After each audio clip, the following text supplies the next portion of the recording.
Hi, I'm Hsu-Bishop. I use she, her pronouns. I work at the Milton E LGBT Resource Center at Grand Valley State University as the director.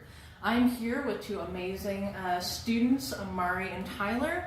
And this is a question that a lot of students have when they're thinking about college. They're really curious, what was housing like if you went in and didn't know your first year roommate? What was that situation? How did it turn out? So I'm hoping you can talk about what was housing and rooming like in college, and what would you recommend to students who are thinking about college or university? What questions should they ask when they're researching that school?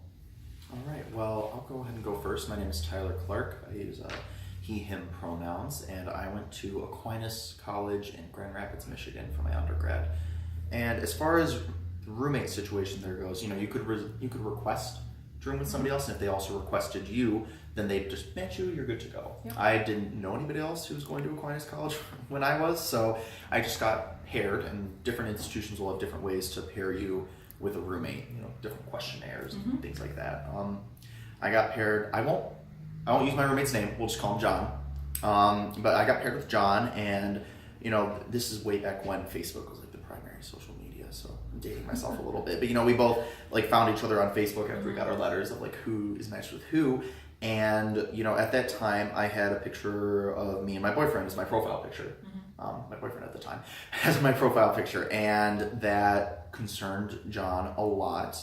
And he had a very negative reaction to that. I don't think he'd ever known another gay person before in his life. So initially he asked me to leave the room. I said I'm not going anywhere. So he thought he could request to have me moved out of the room, which turns out to not be true.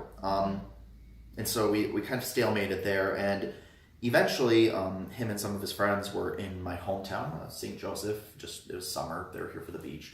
And we arranged just connecting, and I was able to just show him oh, I'm not scary, I am a normal person just the same as you. And we actually over time, the course of our year together, became really good friends, and I still count him as one to this day. But something that you should potentially keep in mind is you never know who you're going to end up with if you're not requesting, and just because you're unsure of how things are going to go doesn't mean that they're going to go poorly. Yeah. A lot of the time, people just need a little bit of education. Yeah, and there's great resources, right? Absolutely. So housing staff are always there to help your RA. Roommate situations which come up, sometimes because one person's messy or one person's a morning person. Sometimes it doesn't have to do with identity, but when it does, there's folks there, RAs, hall directors, assistant directors, directors of housing, all the way up to help you be successful there. Yes. Yeah, awesome. Amarri? Yes, my name is Amarri Smallwood. I use she, her pronouns, and I attend Grand Valley State University. For my sophomore and junior year, I stayed at the Gender Justice House, which is a gender-inclusive, gender-neutral housing for people of all identities at Grand Valley State.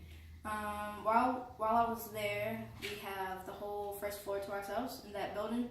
So we had people of all identities, like I said, gender identities, different gender expressions, different ethnicities and races. It was really cool because the program that we had different events going on at the time for the Gender Justice House. So we had meet and greets at the beginning of the semester. For 2 years in a row, we went to the beach together, so we got to know each other and kind of establish a community. So whenever we seen each other outside of the home, outside of the building, we could speak to each other and make sure that we're comfortable because of our identity, so that was pretty cool. Other than that, Grand Valley is also similar, where you can request someone. So for the 2 years that I had, I've known my roommates and we're friends with them, and it was pretty cool. That's awesome.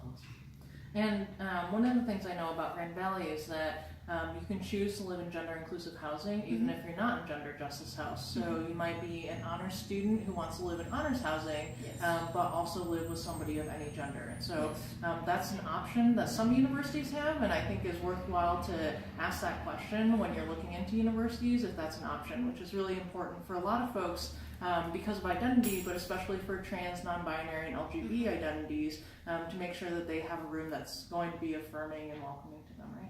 Yes, I think that's also some good advice, to just research the school that you potentially want to go to and just make sure what options you have for your identity or what options that you have for the community that you pertain to or the community you want to work with and live around. So Awesome. Thank you both.